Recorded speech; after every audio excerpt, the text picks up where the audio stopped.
ನಮಸ್ಕಾರ ವೀಕ್ಷಕರೇ. ಮಂಜು ಮಿಂಚು ಒಂದು ಸಂಚಲನ.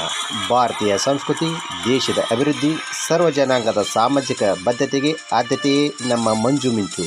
ಮಂಜು ಮಿಂಚಿನ ಸಂಚಲನದ ಮಾಹಿತಿ ಮಂಜುನಾಥ್ ಎಂ ಮಳಗಿ.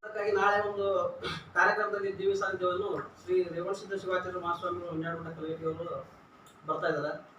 ಆಮೇಲೆ ಸಂತೋಷ ಸರ್ ಕಾರ್ಮಿಕ ಸಚಿವರು ಮತ್ತು ಕಲಗಟ್ಟಿ ತಾಲೂಕು ಶಾಸಕರು ಅವರು ಕೂಡ ಬರ್ತಾ ಇದ್ದಾರೆ. ಆಮೇಲೆ ನಮ್ಮ ಕರ್ನಾಟಕ ರಾಜ್ಯ ರೈತ ಸಂಘದ ಅಸೋಸಿಯೇಷನ್ಯ ರಾಜ್ಯಾಧ್ಯಕ್ಷರಾದಂಥ ವಾಸುದೇವ್ ಮೆಡಿ ಸರ್ ಕೂಡ ಈ ಒಂದು ತಾಲೂಕಿನ ಒಂದು ಕಾರ್ಯಕ್ರಮಕ್ಕೆ ಆಗಮಿಸ್ತಾ ಇದ್ದಾರೆ. ಅದೇ ರೀತಿಯಾಗಿ ಒಂದು ನಮ್ಮ ಸಂಘಟನೆಯಿಂದ ನಾಳೆ ಒಂದು ಏನು ಈ ಕಲಗಟ್ಟಿ ತಾಲೂಕಿನಂತ ಸಾಕಷ್ಟು ಮಳೆಯಿಂದ ಅತಿವೃಷ್ಟಿಯಾಗಿ ಅನಾಹುತಗಳಾಗಿದ್ದಾವೆ. ಕೆಲವೊಂದಿಷ್ಟು ಕಡೆ ನಮ್ಮ ಸೋಯಾಬೀನು, ಗೊಂಜಾಳ ನೀರಲ್ಲಿ ಸಾಕಷ್ಟು ಪ್ರಮಾಣ ಒಂದು 80% ಆಲ್ಮೋಸ್ಟ್ ಹಾಳಾಗಿದ್ದಾವೆ. ಆಮೇಲೆ ಕಬ್ಬಿನಲ್ಲಿ ಕೂಡ ಸಾಕಷ್ಟು ನೀರು ನಿಂತ್ಕೊಂಡ್ಬಿಟ್ಟು ಅದು ಇಳುವರಿ ಕೂಡ ಸಾಕಷ್ಟು ರೀತಿಯಲ್ಲಿ ಒಂದು 15 ಪಟ್ಟು ಬರೋ ನಿರೀಕ್ಷೆ ಅನ್ನುವಂಥದ್ದು ಆಗಬಹುದು ಮೋಸ್ಟ್ಲಿ ಮುಂದಿನ ದಿನಮಾನಗಳಲ್ಲಿ.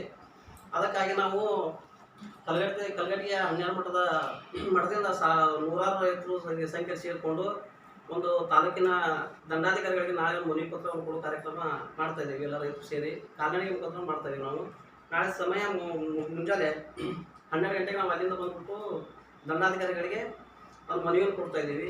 ಅದಕ್ಕಾಗಿ ಸಮಸ್ತ ರೈತ ಬಾಂಧವರು ಎಲ್ಲರೂ ಸೇರಿ ಇದೊಂದು ಕಾರ್ಯಕ್ರಮ ಯಶಸ್ವಿಗೊಳಿಸ್ತಂತ ನಾವು ತಮ್ಮಲ್ಲಿ ವಿನಂತಿ ಮಾಡ್ತೀವಿ. ಘಟಕದ ಪದಗ್ರಹಣ ಕಾರ್ಯಕ್ರಮ ಜಿಲ್ಲಾ ಮತ್ತು ತಾಲೂಕಿನ ಅಧ್ಯಕ್ಷ, ಉಪಾಧ್ಯಕ್ಷ, ಕಾರ್ಯದರ್ಶಿಗಳ ಒಂದು ಸದಸ್ಯರ ಒಂದು ಪದಗ್ರಹಣ ಕಾರ್ಯಕ್ರಮವನ್ನು ಮಾಡ್ತಾ ಇದ್ದೀವಿ. ಅದಕ್ಕಾಗಿ ಹೆಚ್ಚಿನ ಸಂಖ್ಯೆಯಲ್ಲಿ ರೈತ ಬಾಂಧವರು ಸೇರಲು ಇದೇ ಕಟ್ಟುತ್ತಂತೆ.